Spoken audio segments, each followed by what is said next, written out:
All right, you've asked for it. It is time for black robes, be they cloth or leather. We've approached them in various ways here and we've got a fantastic end result. We've even got a little bit of bonus weathering to boot. So, 3 super easy methods. I've used a contrast paint and a wash combined at one point to make stuff look more shiny, and you can achieve both like old leather, new leather, and kind of various ways of achieving this. There's even one bonus technique in there, and you can literally, I mentioned it in the tutorial, but if you want to mix like duck egg blue in with black for that one, you can get away with absolutely anything. You can mix light pink in with it even if you wanted. It's just what is unlocked when you are mixing paints with black on a black base coat is a really surprising kind of trick actually. So it's a super simple one, super fast one. Let's jump in. All these are going from a Chaos Black base coat. Our first one, we're going to be using the contrast Leviathan Blue. Now this is a turbo strong contrast. It is very close to an ink. You can see that's super deep. And one of the things you can use blue washes or blue inks for over black is just a way to make the black a little bit more deep. So I'm going to dilute it with some Nuln Oil, which is barely going to change the color because it is so strong. And that's just going to go all over our black. It will pull mostly in the recesses. We don't want too much of it in any one place. So as normal, I'm using a big brush here. This is a size 4. Use a 4, 5, 6. I like working with the big ones when you're putting down something like this. And we're aiming for a kind of solid-ish layer all over, a little bit more in the recesses, but no massive pooling anywhere. The next stage is to use Dark Reaper now. Following that black blue wash, I'm not sure if this is going to show up too much on camera, but you should have some type of leathery looking matrix black effect going on there. It just deepens it a little bit. So with the Dark Reaper, we've removed quite a lot of it. And this is going to be dry brushed very lightly over the surface. We're looking to just about pick those raised areas up, concentrate on the bottoms and the edges. And if you need to do this over a couple of steps, go for it. I don't want it to touch too much of the model, but the areas it does touch, I want it to leave kind of a fairly noticeable amount on. You'll find that areas like this hooded area where it is more aggressively stepped, it's much easier to have this stuff kind of show up. Now, because we've used a blue grey to highlight it, that's really important. Suddenly the kind of blue in the recesses, it starts making a little bit more sense with the rest of the model. So next we've got Thunderhawk Blue. We're keeping in this kind of Space Wolves spectrum here for good reason. I do think that the blue black, it suggests shiny a bit better than a pure black, as in black highlighted with grey goes. So removing a lot of excess. Thunderhawk is a little bit lighter, not loads, but enough to make a difference.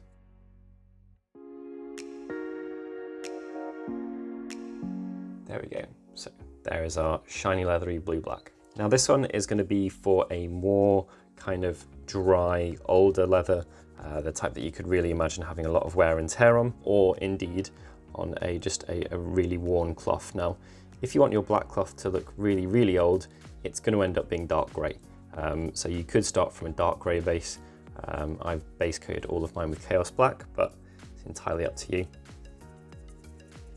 So your first step, I'm going to be hitting quite a lot of this with, going for that worn look. Now it's a really dark coat. I don't want it to be grey, and I'm using a Badham because it's actually not a very strong black, so that makes it quite forgiving for blending with. Also, if we're using all of GW's paints for all the stages, you end up with quite a nice consistent finish. So moving swiftly on from the mix, now to pretty much pure Eshin. This goes down so much nicer if you've got a base coat underneath it, which involves it already. Top tip for all miniature painting in general there. And then straight through to the Dawnstone. No messing about here with this one. Work it into our brush a little bit, which will help mix it with the previous layers, making it a bit more subtle than if you were just using it 100% neat. I'm going to work that carefully, not using too much pressure all over. Now this really does give a kind of lovely soft black. I like this for robes or older leathers, as I've said, and I just like the colours in general. It's a very kind of classic, non-complicated transition between them. So I'm going to use a slightly heavier final step, and the purpose of that, with very light pressure, is just to hit those edges and make sure that they get quite a lot of attention to make them stand out. I'm going to come from below and make sure that I hit all those edges on the bottom of the click. There we go. So you can see our kind of blue one, which can look much more blue in comparison, next to our neutral, much more kind of dry, aged, soft one. Right, so for our next step, I'm going to be mixing a little bit of bone in with the bad and black. Now the purpose of this one really is to show you what you can do if you mix any pastel color in with black and use that as kind of your direction. You could even choose a pastel blue or a green for this, or something particularly funky, and you'd be surprised, especially because you're mixing it with a black. You really do knock off a lot of the defining characteristics of the paint, the colors, and you just end up making a gray that is tinted in the direction of whatever color you've chosen. So even though I've used a bone here, you're probably going to see something that looks like a pretty conventional gray appearing on the model. So I've just added a slightly higher proportion of the bone. Really am going to remove quite a lot of this paint, and then with a softer pressure hit the edges. Now if you want, you can take your brush and do some light stippling in particular areas where you want to build it up, and this will give the impression of, because you're using a random pattern, or a little bit random as far as stippling goes, it will give the impression of built up non-fixed direction scratches or that type of stuff. So this is the type of wear that you would often get on leather, or you'd even get on very thick cloth that have just been worn for a long time period. So our bone color beginning to come out a little bit more now.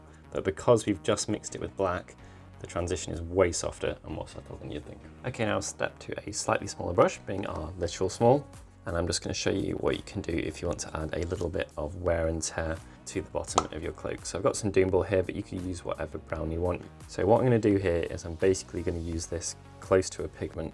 So I'm removing the vast majority of it, and then with very, very light pressure, I'm just going to gently build it up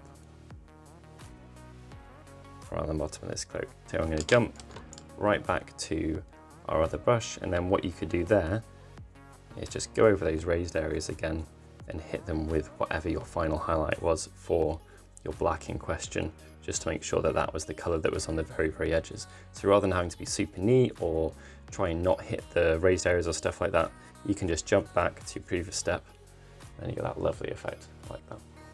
Here you can see our bone one, which, like I said, could be any color. Like literally, if you wanted to go in there with some strange pastel green, blue, turquoise, you could. It doesn't matter, take my word on that one. So we've got our bony one, which could be any pastel one. We've got our much shinier one where we've used the contrast paint, which is our leather style one. And then we've got our generic worn kind of clothy or older leather one. Weathering wise, bluer you are, the more you can get away with red browns, and the drier you are, the more you can get away with kind of going in with browns that end like maybe towards the more sandy, dry, kind of deserty colors. They look particularly good in those, but any of them will look good with them, and anything contrasts nicely against black because it's black. So as long as you're not putting down something dark, the world is your oyster with that, and you can put pretty much anything on as far as wear and tear, dust, mud, and that type of stuff goes. So to finish this one off, I thought I'd actually go in with the Tal Septopica I was talking about, and I'm just doing conventional stippling on this one, so nothing too subtle, not anything kind of powdery. I'm suggesting mud that has dried or whatever, and it's being generally stippled on all over it. You can build it up in however many layers you like, concentrating more towards the bottom than the raised areas, and when you've got less on your brush, as I always say with all types of stippling, can get away with being a lot less subtle than your first stages. So that's how you'd go about mudding up those robes. And we are done. So there they are again. Really pleased with how these came out. Very, very different effects on all of them. You can see one of them looks a lot more in the grey spectrum. We've got our blue-black leather, and then the bony one is kind of really interesting actually. It's ended up as kind of a middle ground between the two. So one thing I wanted to chat about at the end of this video is if you want to make any of them look really, really soft, you can just use a matte varnish. And likewise, if you want any of them to look more shiny than the end result you get, or you want to tint them a little bit towards blue to get that kind of leathery feel, or even put some kind of brown in there, like a sepia color, then you can use a wash over them, and they tend to have a more satin finish, at least the Games Workshop washes do. So what you're doing there is you're just changing the actual finish in terms of the matte to gloss spectrum at the end, and that will either look softer, being matte, or sharper looking gloss. So either of those are really good ways to get a kind of contrast with the rest of your model, or just suggest a bit of age, or to tie it in with the rest of your model, depending on kind of what effect you want to go for. I stuck mostly with Games Workshop paints here, but if you use any other paints, most of them on the market are less shiny than Games Workshop, apart from perhaps Vallejo Game Color. So generally speaking, they will lean you towards softer. Not all of them, but if you're using Scale Color or Monument or any of the kind of like the artsy ones, they do tend to be further into the matte spectrum, so it may make things look softer. So if that happens on yours and you're wondering why when you've used like pretty much the same colors as me, it's probably as a result of that. So thank you very much for watching the video. Please give it a like, please comment, please subscribe, and let us know what you'd like to see coming up next. Thank you to all of you who've given your suggestions recently. We've had an overwhelming amount and we are super pleased to have hit the 20,000 subs mark. So keep tuned. We have some very interesting different videos that we're coming up with in the near future. They're taking a little bit more time to make, but hopefully they're worth the wait.